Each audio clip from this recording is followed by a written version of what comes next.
Hello everyone, ethics की important class start करते हैं। ठीक है, दैट इज़ ह्यूमन वैल्यू। आज का टॉपिक होने वाला है ह्यूमन वैल्यू, और इससे पहले की सारी टॉपिक्स कंप्लीट हो चुकी है, तो आप जाकर के प्लेलिस्ट में देख सकते हैं।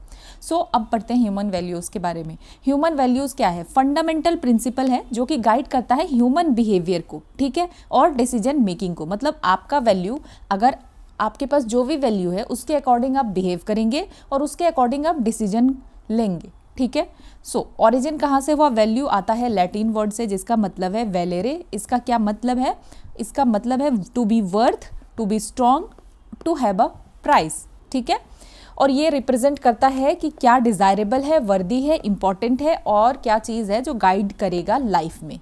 ठीक है, तो वैल्यू का क्या मतलब हुआ? Simply value means to be worth, to be strong, to have a price. हम सिंपली बोलते हैं ना, इसकी क्या वैल्यू है, तो हम पूछ रहे होते हैं कि क्या कीमत है इसका।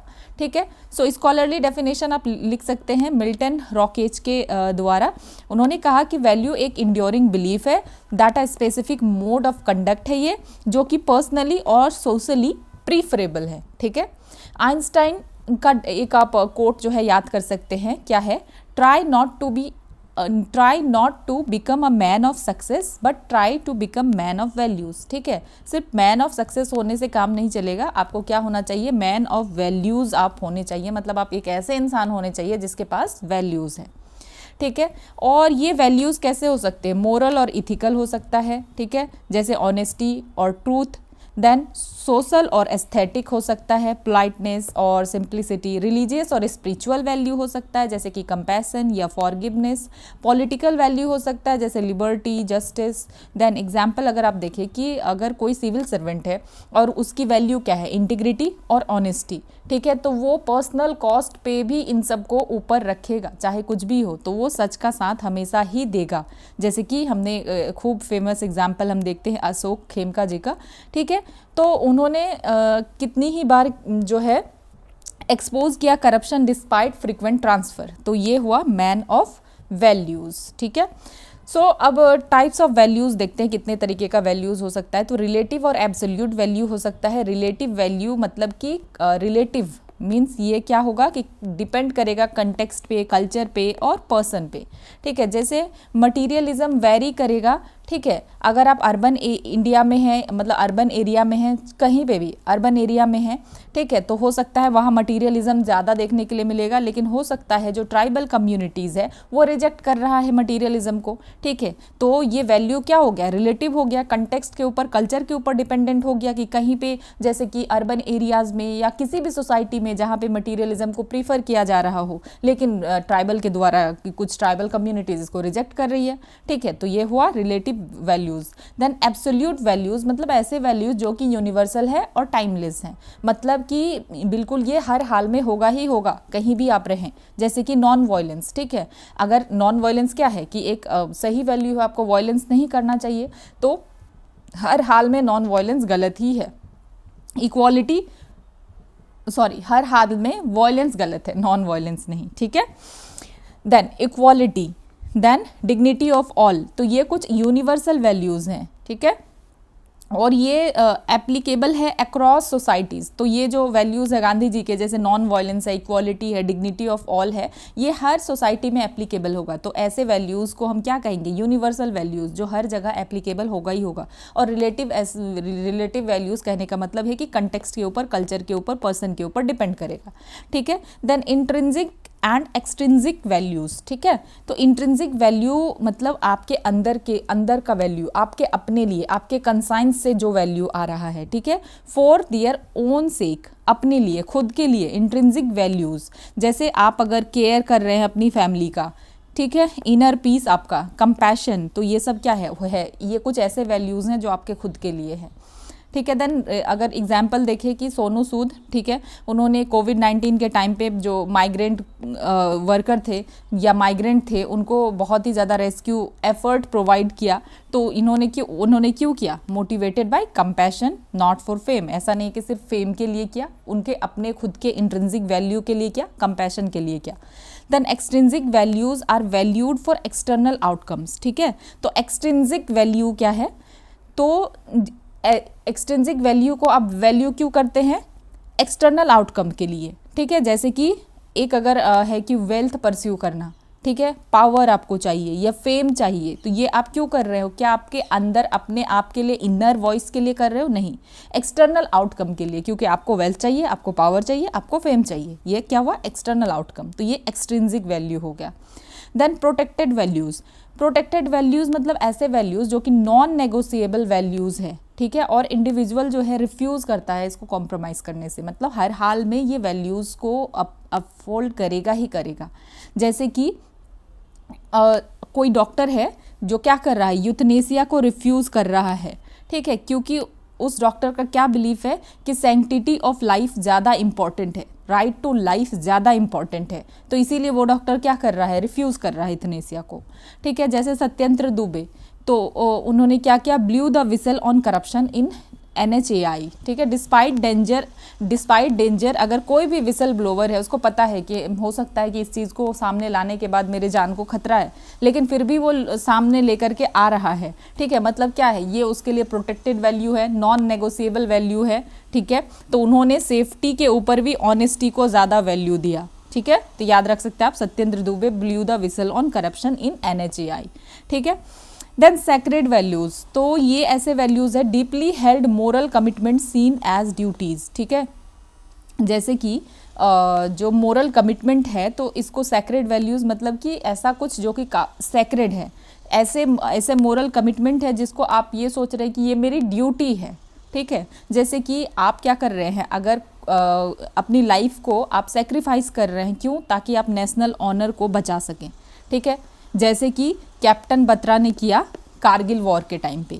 तो यहाँ ये क्या हुआ? सेक्रेड वैल्यू, कि अपनी लाइफ से भी बढ़कर आप क्या कर रहे हैं? प्रोटेक्ट कर रहे हैं नेशनल ऑनर को। अब नेक्स्ट देखते हैं, ठीक है। जैसे कि डॉक्टर अंबेडकर, उन्होंने इंडियन कॉन्स्टिट्यूशन को कैसे देखा? एज ए सेक्रेड, ठीक है, क्योंकि इंडियन कॉन्स्टिट्यूशन क्या कर रहा है? Uphold as a foundation of justice and equality. Then personal और कम्युनिटी वैल्यूज़। पर्सनल वैल्यूज़ मतलब क्या? जिसको आप चूज़ करते हैं इंडिविजुअली, जैसे क्लीनलीनेस आप खुद भी चूज़ कर सकते हो सकता है कि किसी को ज़्यादा पसंद हो, किसी को ज़्यादा वो क्लीन ना रहे, ठीक है। पोलाइटनेस या डिग्निटी ऑफ लेबर, तो ये सब चीज़ क्या है? आपका पर्सनल वैल्यू है। Then community value are upheld collectively, तो कम्युनिटी वैल्यू को क्या किया जाता है? कलेक्टिवली लोग जो है वैल्यू करते हैं, जैसे बड़ों का रिस्पेक्ट करना, प्रोमोटिंग हार्मनी, तो ये सब क्या है? कम्युनिटी वैल्यू है, और ये इंडियन हाउस होल्ड में और स्कूल्स में सिखाया जाता है। अब देखते हैं कि पब्लिक सर्विस के लिए क्यों ज़रूरी है वैल्यू, क्योंकि वैल्यू क्या करता है? Build strong emotional intelligence and social leadership. तो अगर आपके पास गुड वैल्यूज़ हैं तो आप इमोशनली इंटेलिजेंट होंगे, सोशल लीडरशिप कर सकेंगे। जैसे IAS officer Prashant Nair of Kerala example अब दे सकते हैं, जिनको कि निक नेम दिया जाता है कलेक्टर ब्रो। तो ये इन्होंने क्या क्या? ग्रीवांस रिड्रेशल जो है किया, रिस्पेक्टफुल्ली इंगेजिंग विद सिटीजन्स, ठीक है। इन्होंने सिटीजन्स के साथ रिस्पेक्टफुल्ली ये इंगेज करते हैं, तो जिससे कि ट्रस्ट और पॉपुलैरिटी बना रहता है, ठीक है। तो आप क्या हो सकता है? अगर आपके पास वैल्यू है तो आप इमोशनली इंटेलिजेंट जो है हो सकते हैं और सोशल लीडरशिप में हेल्प कर सकते हैं, ठीक है। देन रूल ऑफ लॉ, मतलब कि अगर कोई मैन ऑफ वैल्यूज़ है तो वो स्ट्रिक्टली लॉ के अकॉर्डिंग ही एक्ट करेगा, लीगल कंप्लायंस के साथ ही चलेगा, ठीक है। जैसे IPS maintaining law and order, ठीक है। Then transparency and accountability, decision making कैसा होगा? ट्रांसपेरेंट होगा, ओपन डिसीजन मेकिंग होगा एंड आंसरेबल गवर्नेंस हो पाएगा। जैसे कि RTI एक्ट की वजह से क्या हो पाया? तो RTI act strengthen citizen oversight, ठीक है। ट्रांसपेरेंसी लेकर के आया RTI act. Then social justice and equity society में बढ़ेगा। कैसे? अगर फेयर डिस्ट्रीब्यूशन ऑफ अपॉर्चुनिटीज़ होगा और रिसोर्सेस होगा तो हर किसी को आगे बढ़ने का हक मिलेगा। इंक्लूसिव गवर्नेंस हो पाएगा, जैसे कि मनरेगा क्या कर रहा है? सपोर्ट कर रहा है मार्जिनलाइज्ड रूरल हाउस होल्ड्स को।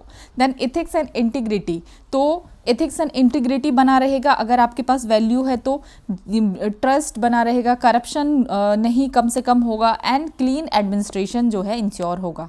जैसे कि सेंट्रल विजिलेंस कमीशन है, तो ये क्या प्रमोट करता है? इंटीग्रिटी।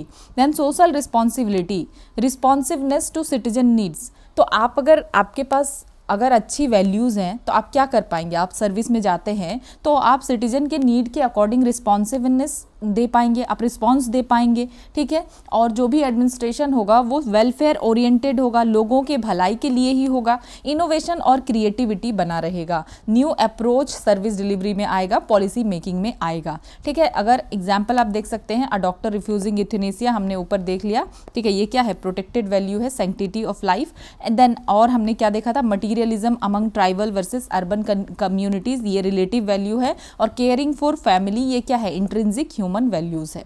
तो ये हमने कुछ देखा कि वैल्यू क्यों इंपॉर्टेंट है। तो यहाँ पे आप फिर से एक बार देख लीजिए, build strong emotional intelligence and social leadership, rule of law maintain होगा, ट्रांसपेरेंसी एंड अकाउंटेबिलिटी बना रहेगा, social justice and equity, ethics and integrity, then social responsibility, innovation and creativity.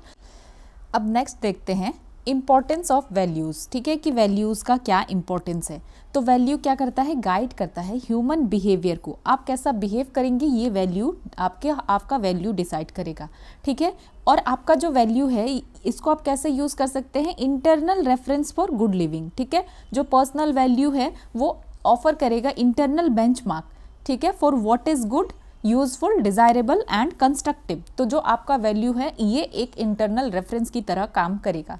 Then value क्या करेगा, हेल्प करेगा differentiate what is right and wrong, ठीक है। Value क्या करेगा, हेल्प करेगा ताकि हम अपनी प्रायोरिटीज़ पे ध्यान दे सके कि क्या सही है और क्या गलत है, ठीक है।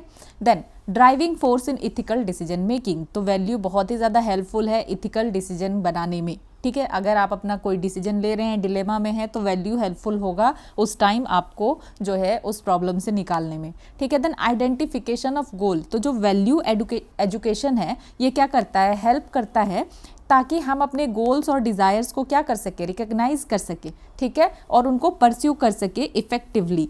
तो हर किसी का गोल जो है उसके वैल्यू के ऊपर डिपेंड करेगा कि उसका क्या वैल्यू है, उसके अकॉर्डिंग उसका गोल होगा, ठीक है। किसी का वैल्यू अगर ऐसा है कि उसको जैसे कि पैसा अर्न करना है, ठीक है, उसको मनी अर्न करना है, तो अगर किसी का वैल्यू है कि ठीक है इलेजिटिमेट मीन से भी आ रहा है तो कोई प्रॉब्लम नहीं है, तो हो सकता है कि वो गलत काम कर लेगा। लेकिन किसी का वैल्यू ऐसा है कि नहीं, पैसा आना चाहिए पर ऑनेस्टली आना चाहिए, तो वो जो है इलेजिटिमेट मीन्स का यूज़ नहीं करेगा और गलत नहीं करेगा। तो वैल्यू जो है हेल्पफुल है आइडेंटिफिकेशन ऑफ गोल्स में। वैल्यू प्रमोट करता है पीस और स्टेबिलिटी को। क्या प्रमोट करता है, पीस और स्टेबिलिटी, जिससे कि हम क्या कर सकते हैं, मैनेज कर सकते हैं रिलेशनशिप्स। तो एग्जाम्पल देख सकते हैं हम महात्मा गांधी का, ठीक है, कि उन्होंने क्या किया, उनका जो वैल्यू है ट्रूथ, नॉन वायलेंस, ठीक है, एंड सिंप्लिसिटी, तो उनकी वैल्यू से लोग इन्फ्लुएंस हुए और उनकी वैल्यू ने इन्फ्लुएंस किया इंडियाज़ फ्रीडम स्ट्रगल को और inspiring global movements for justice and peace, ठीक है। देन अब हम समझते हैं एथिक्स, मोरालिटीज़ एंड वैल्यू में क्या डिफरेंस है, क्योंकि कभी कभी अगर आप देखेंगे तो ऐसा लग रहा होता है हमें कि सारे चीज़ों में तो सेम ही बात कह रहे हैं, ठीक है, लेकिन नहीं, यहाँ डिफरेंस है, समझते हैं। तो एथिक्स और मोरालिटी और वैल्यूज़ में डिफरेंस देखते हैं। तो सबसे पहले देखते हैं बिलीफ क्या है, ठीक है। तो बिलीफ का मतलब है कि आप जिस चीज़ को सच मानते हैं, ठीक है, ट्रू और रियल मान रहे हैं, ये बिलीफ है, ठीक है। चाहे आपका जो भी बिलीफ किसी भी तरीके का हो सकता है, रिलीजियस, सोशल, आइडियोलॉजिकल, एजम्पशन हो सकता है। वैल्यू है कि जिस चीज़ को हम इम्पॉर्टेंट समझ रहे हैं या डिज़ायरेबल है जो लाइफ में, जैसे कि ऑनेस्टी, जस्टिस और कंपैशन, ठीक है। वैल्यू क्या करता है, गाइड करता है कि हमें क्या करना चाहिए, हमें कैसा होना चाहिए। बेसिकली वैल्यू क्या गाइड करता है, व्हाट वी शुड बी, कि हमें कैसा होना चाहिए। बिलीफ और वैल्यू में डिफरेंस समझ गए आप। वैल्यू क्या है कि आपको कैसा होना चाहिए, ठीक है, क्या इम्पॉर्टेंट है लाइफ में, ठीक है। देन बिलीफ है कि आपका किसी भी चीज़ पे जो भरोसा है, आप उस चीज़ को सच समझते हो, ट्रू समझते हो। देन मोरल्स क्या है, मोरल पर्सनल हो गया और एथिक्स जो है ये क्या हो गया, एक जो है एक्सटर्नल स्टैंडर्ड हो गया, ठीक है। पर्सनल कहने का मतलब है कि पर्सनली आप क्या चीज़ को सही समझते हैं और पर्सनली आप किस चीज़ को गलत समझते हैं, ठीक है। तो आपका मोरल आपके पास कैसे होगा, आपका पर्सनल एथिक्स कैसे होगा, तो अपब्रिंगिंग, कल्चर, रिलीजन से डिपेंड करेगा। इनर कंसाइंस बेस्ड गाइड है कि आप खुद क्या समझते हैं इस चीज़ से, ठीक है। और एथिक्स एक एक्सटर्नल स्टैंडर्ड है, कोड है, प्रोफेशनल रूल्स है जो कि गाइड करता है रॉन्ग, राइट और रॉन्ग बिहेवियर को, ठीक है। तो एथिक्स क्या गाइड करता है, what we ought to do, कि हमें क्या करना चाहिए सोसाइटी में और प्रोफेशन में, तो ये ब्रॉडर लेवल पे हो गया। मोरल आपका पर्सनल हो गया, और वैल्यू मतलब आपको खुद को कैसा होना चाहिए, कि हमें खुद कैसा होना चाहिए, ठीक है, आपके अंदर आप कैसे होने चाहिए, ऑनेस्टी, जस्टिस, कंपैशन। और मोरल मतलब कि आप किस तरीके से, personal sense of right and wrong. तो इस चीज़ को आप ध्यान में रख सकते हैं, क्योंकि ये बहुत कंफ्यूजिंग लगता है। कभी लगता है ठीक है वैल्यू मोरल सेम ही तो है, सेम नहीं है, डिफरेंस है। मोरल्स क्या है, आपका personal sense of right and wrong. Ethics क्या है, एक्सटर्नल है। एंड वैल्यूज़ क्या है, जिसको आप इम्पॉर्टेंट समझते हैं, जो आपके लाइफ के लिए ज़रूरी है, और आपको खुद को एक कैसा इंसान है, ठीक है ये। देन अब एटीट्यूड को समझते हैं, ठीक है। एटीट्यूड को वैल्यू के बाद नेक्स्ट हम एटीट्यूड पढ़ेंगे। तो एटीट्यूड का मतलब हो गया मेंटल आउटलुक या pre disposition towards a person, issue और सिचुएशन। तो एक ये मेंटल आउटलुक मतलब कि आपका एक जो है थॉट बना हुआ है, एक प्री डिस्पोजिशन है किसी भी के प्रति, किसी भी चीज़ के प्रति, चाहे पर्सन हो या कोई इशू हो या कोई सिचुएशन हो, लेकिन आपका एक क्या है, प्री डिस्पोजिशन बना हुआ है। एक आपका देखने का नज़रिया आप कह सकते हैं कि पहले से ही बना हुआ है, अलग है, ठीक है, या फिर डिफरेंट है, या आप कुछ अलग सोच रहे हो। तो ये जो है एटीट्यूड आपका गाइड करता है कि आप कैसे सोचते हैं और कैसे रिएक्ट करते हैं, ठीक है। अब समझते हैं कि जितना भी एथिक्स है, all ethics and morals are values. तो जितना भी एथिक्स है और मोरल्स है वो क्या है, वैल्यूज़ है। लेकिन all values but not all values are ethics. तो इसको आप समझिए कि जितना भी आपका एथिक्स और मोरल्स है, ठीक है, क्योंकि एथिक्स और मोरल्स में तो हम हमेशा यही देख रहे हैं ना कि क्या सही है और क्या गलत है, और हमें सही चीज़ को चुनना चाहिए। तो वो जो है वो भी वैल्यू है, ठीक है। Ethics and morals are values but not all values are ethics. लेकिन हर वैल्यू जो है वो एथिक्स नहीं है, ठीक है, क्योंकि हो सकता है कि आपका वैल्यू सही भी हो सकता है और आपका वैल्यू गलत भी हो सकता है, ठीक है। जैसे ब्रेवरी क्या है, एक वैल्यू है, लेकिन नेसेसरीली ये कोई ज़रूरी नहीं कि ये आपका एथिकल ड्यूटी है। अगर आप बहादुर है, ठीक है, आपके पास एक अच्छा वैल्यू है, पर ये कोई नेसेसरीली एथिकल ड्यूटी नहीं है, ठीक है। देन हार्ड वर्क क्या है, एक वैल्यू है but not universally an ethical obligation, ठीक है। यूनिवर्सली कोई एथिकल ऑब्लिगेशन नहीं है कि हार्ड वर्क होना ही पड़ेगा। अगर आप हार्ड वर्क है, आपके खुद के लिए अच्छा है।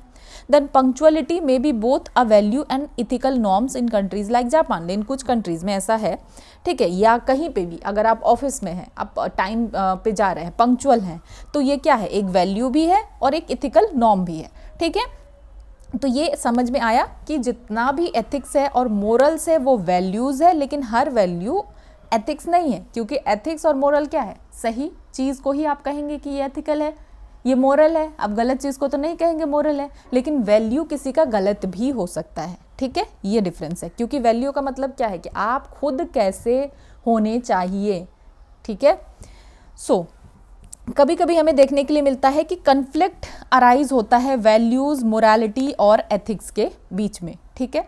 कैसे, अगर कोई वेजिटेरियन डॉक्टर है तो may morally object to using animal derived medication, ठीक है। तो अगर वो वेजिटेरियन है तो मोरली, क्योंकि उसका पर्सनल जो है लेवल पे उसका कंसाइंस ये कह रहा है कि ठीक है एनिमल डिराइव्ड मेडिकेशन यूज़ नहीं करना चाहिए, लेकिन प्रोफेशनली वो मना नहीं कर सकता है, ठीक है। क्योंकि मेडिकल एथिक्स में क्या है कि आपको इफेक्टिव ट्रीटमेंट देना ही पड़ेगा। आपको पेशेंट के लिए जो सबसे बेस्ट पॉसिबल जो है अवेलेबल है ट्रीटमेंट, वो आपको प्रोवाइड करना पड़ेगा। तो आप ये नहीं कह सकते कि ये किस चीज़ से बना हुआ है उसके बेसिस पे। तो यहाँ पे कभी कभी क्या देखने के लिए मिलता है कि जो आपका पर्सनल वैल्यू है वो टकराता है आपके प्रोफेशनल वैल्यू के साथ, ठीक है। अब एग्जाम्पल हम देख सकते हैं कुछ, जिसको हम कह सकते हैं कि मैन ऑफ वैल्यूज़, ठीक है। कुछ एग्जाम्पल ले लेते हैं हम जिन्होंने वैल्यू को एडहेयर किया एनी हाउ। जैसे किरण बेदी मैम, तो इन्होंने हमेशा ही क्या दिखाया, अकाउंटेबिलिटी और इफ़िशियंसी। तो हम देख सकते हैं जैसे कि उन्होंने रिफॉर्म किया तिहाड़ जेल में। टीएन सेशन के बारे में हम देख सकते हैं कि उन्होंने हमेशा ही क्या वैल्यू दिखाया, इंटीग्रिटी एंड करेज, ठीक है। और इन्होंने इलेक्टोरल रिफॉर्म्स किया as CEC, chief election commissioner के तौर पे। देन ई श्रीधरन, ठीक है, इनका वैल्यू क्या है, डेडिकेशन इन्होंने दिखाया, टाइमली इन्होंने कंप्लीट किया दिल्ली मेट्रो प्रोजेक्ट को, ठीक है। तो तो डेडिकेशन और एक्सीलेंस हम देख सकते हैं। सो फाउंडेशनल वैल्यूज़ क्या है, तो फाउंडेशनल वैल्यू क्या है, कोर प्रिंसिपल है दैट अंडरपिन इफेक्टिव, इथिकल और इफिशिएंट पब्लिक सर्विस। ठीक है, कि ये कुछ ऐसे वैल्यूज़ हैं जो कि पब्लिक सर्विस के लिए बहुत ही ज़रूरी है। ठीक है, सिविल सर्विसेज के लिए बहुत ज़रूरी है, क्योंकि सिविल सर्विसेज क्या है, स्टील फ्रेम ऑफ गवर्नेंस है। तो कोर वैल्यूज़ क्या है, ERC और नोलन कमेटी के अकॉर्डिंग। ठीक है, तो जो नोलन कमिटी का जो 7 प्रिंसिपल ऑफ पब्लिक लाइफ है, तो वो आप लिख सकते हैं, जैसे selflessness, integrity, objectivity, accountability, openness, honesty and leadership. ठीक है, इसको हमने ऑलरेडी हम पहले पढ़ चुके हैं, इसीलिए अभी इसको डिटेल में नहीं कर रहे हैं। अब नेक्स्ट देखते हैं role of family in inculcation of values. ठीक है, फैमिली का क्या रोल है वैल्यू इनकलकेट करने में। ठीक है, सो फैमिली क्या है, सोशल इंस्टीट्यूशन है और विथ कल्चरल कंटिन्यूटी। ठीक है, तो फैमिली क्या है, सोशल इंस्टीट्यूशन है विथ कल्चरल कंटिन्यूटी, हमें फैमिली में ही देखने के लिए मिलता है। फैमिली क्या है, सोशल इंस्टीट्यूशन है, और फैमिली में हमें common belief, customs, language and way of life देखने के लिए मिलता है। तो ये एक तरीके से ब्रिज का काम करता है for transmitting heritage and tradition across generation. तो ये जनरेशन वाइज हेरिटेज और ट्रेडिशंस कैसे आता है, तो फैमिली के द्वारा ही आता है, आप फैमिली से ही सीखते हैं।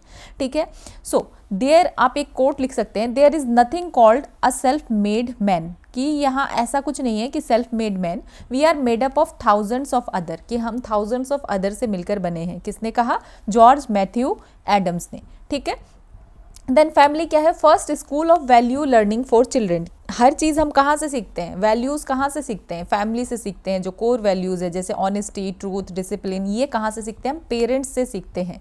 ठीक है, तो अगर पेरेंट्स जो है बच्चे को भी इन्वॉल्व कर रहे हैं ग्रोसरी बजटिंग में, तो इससे बच्चे क्या सीखते हैं, फाइनेंशियल रिस्पॉन्सिबिलिटी, ऑनेस्टी, ये सारी चीज़ें सीखते हैं। देन फैमिली क्या है, इनफॉर्मल मोड ऑफ लर्निंग है थ्रू डेली एक्सपीरियंसेस। तो घर में हम डेली एक्सपीरियंसेस के थ्रू सीखते हैं, जैसे लव, कंपैशन, शेयरिंग, सेक्रीफाइस, ये सब इम्प्लिसिटली आप अपने आप सीख जाएंगे फैमिली को देख करके। ठीक है, और एग्जाम्पल में जैसे कि sharing lunch boxes develops a spirit of brotherhood and empathy.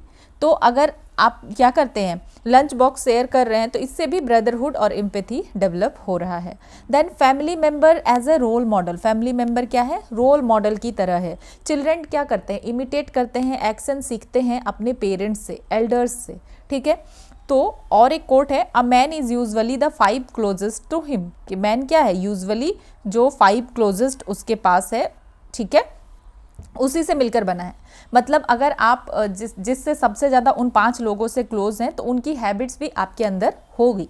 ठीक है, सो अगर फादर जो है अगर रिस्पेक्ट करते हैं विमेन को, तो बच्चे भी क्या करेंगे, सीखेंगे, जेंडर सेंसिटिविटी उनके जो है वो भी सीखेंगे। ठीक है, और जेंडर सेंसिटिविटी उनके अंदर आएगा। Then emotional support system, family क्या है, आपको इमोशनली सपोर्ट करती है, comfort, counselling and reassurance provide करती है। अगर आप डिफ़िकल्ट टाइम में हैं, तो सबसे पहले फैमिली ही आपकी हेल्प करती है।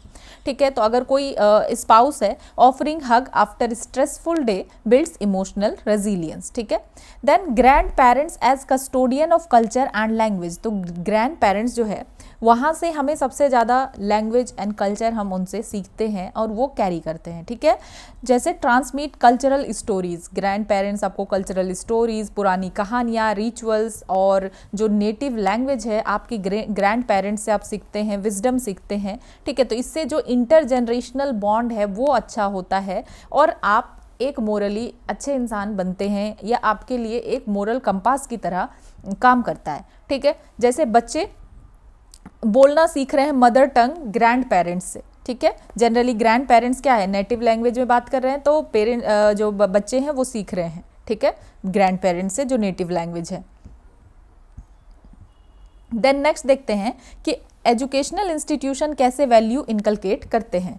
तो एजुकेशन और वैल्यूज़ क्या है, इनसेपरेबल है, they are 2 sides of same coin. ठीक है, एक ही कॉइन का 2 साइड है। तो एजुकेशन क्या कर रहा है, building a foundation of values. ठीक है, आपका जो भी वैल्यू है उसके फाउंडेशन को स्ट्रॉन्ग करने का काम कौन कर रहा है, एजुकेशन कर रहा है, एक पावरफुल टूल है।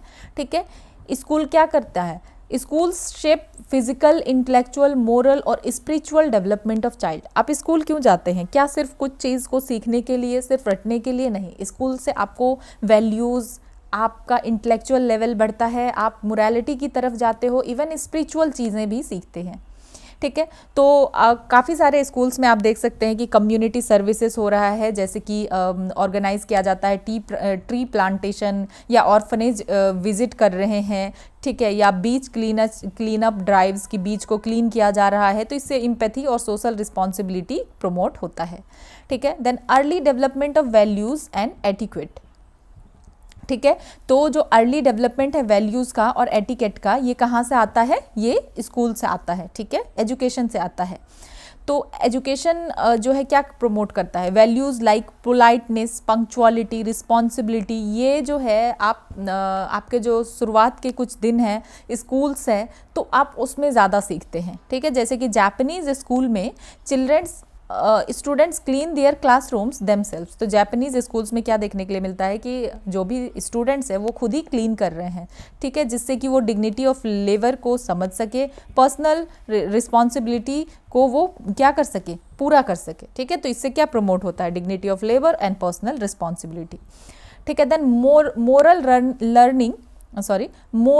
Learning through curriculum and school philosophy. ठीक है, तो जो स्कूल में आपको सिखाया जाता है, आप वहाँ पे मोरली चीज़ों को सीखते हैं। जो स्कूल में क्यूरिकुलम चल रहा है उससे आप मोरल बनते हैं या मोरल चीज़ों को सीखते हैं। ठीक है, जैसे इथिकल वैल्यूज़ आपको पढ़ाया जा रहा है हिस्ट्री के थ्रू, लिटरेचर, सिविक्स, और जो मोरल साइंस है। ठीक है, डेडिकेटेड मोरल साइंस एक सब्जेक्ट है जो स्कूल में हमेशा मेरा भी फेवरेट होता था। ठीक है, तो मोरल साइंस से आप क्या कर रहे हो? इन सारे सब्जेक्ट से आप सीख रहे हो वैल्यूज़ को। ठीक है, जैसे कि फ्रेंच रेवोल्यूशन है वर्ल्ड हिस्ट्री में, जो कि सिखाता है liberty, equality and fraternity. Gandhi ji train accident in Pretoria. ठीक है, इस टाइप का जो चैप्टर्स हैं हमारे बुक में, तो ये हमें सिखाता है। ठीक है, कि किस तरीके से रेसियल इनजस्टिस हो रहा है, गांधी जी उसको रेसिस्ट कर रहे हैं। देन लिटरेचर, जैसे कि प्रेमचंद स्टोरीज, तो ये क्या रिफ्लेक्ट करता है? Social values, justice and compassion. तो जो ये सारे हमारे जो क्यूरिकुलम है या स्कूल की फ़िलॉसफी है, तो इससे भी हम काफ़ी चीज़ सीखते हैं। देन स्पोर्ट्स एंड को curricular activities for value building. तो स्कूल्स में और क्या होता है? स्कूल्स में या एजुकेशन में, कॉलेजेस में स्पोर्ट्स होता है, को क्यूरिकुलर एक्टिविटीज़ होता है वैल्यू बिल्डिंग के लिए। जैसे कि स्पोर्ट्स में क्या इनकलकेट होता है कि आप अगर प्रॉपर टीम वर्क करेंगे या परसिवरेंस आप करते जा रहे हैं चीज़ों को, स्पोर्ट्समैनशिप, ये सब कुछ डेवलप होता है। ठीक है, तो जैसे participation in inter house sports competitions क्या करता है? बिल्ड करता है a sense of fair play and cooperation. ठीक है, तो आप अगर पार्टिसिपेट करते हैं स्पोर्ट्स में तो आप फेयर प्ले सीखते हैं, कोऑपरेशन सीखते हैं। Then holistic personality development. ठीक है, तो स्कूल या कॉलेज में एजुकेशन के थ्रू आप क्या सीखते हैं? हॉलिस्टिकली आपका पर्सनालिटी डेवलप होता है। एजुकेशन फोस्टर करता है compassion, truthfulness and peaceful coexistence. ठीक है, तो एग्जाम्पल के तौर पे आप लिख सकते हैं कि student led anti bullying campaigns. तो जो है एंटी बुलिंग कैंपेन्स अगर स्टूडेंट चला रहे हैं तो इससे क्या हो रहा है? Promote respect, courage and intervention against injustice. Then social control and discipline. School save करता है रिस्पॉन्सिबल बिहेवियर। ठीक है, कैसे? स्कूल में हम ओबीडियंस सीखते हैं, डिसिप्लिन सीखते हैं और रिस्पेक्ट करना सीखते हैं रूल्स का। ठीक है, क्योंकि इन सब चीज़ों को आपको हर तरीके से सिखाया जाता है, या तो पनिशमेंट देके कि ठीक है आप रूल ब्रेक कर रहे हो, टाइम पे आना है, वैल्यूज़ देके सिखा के हर तरीके से।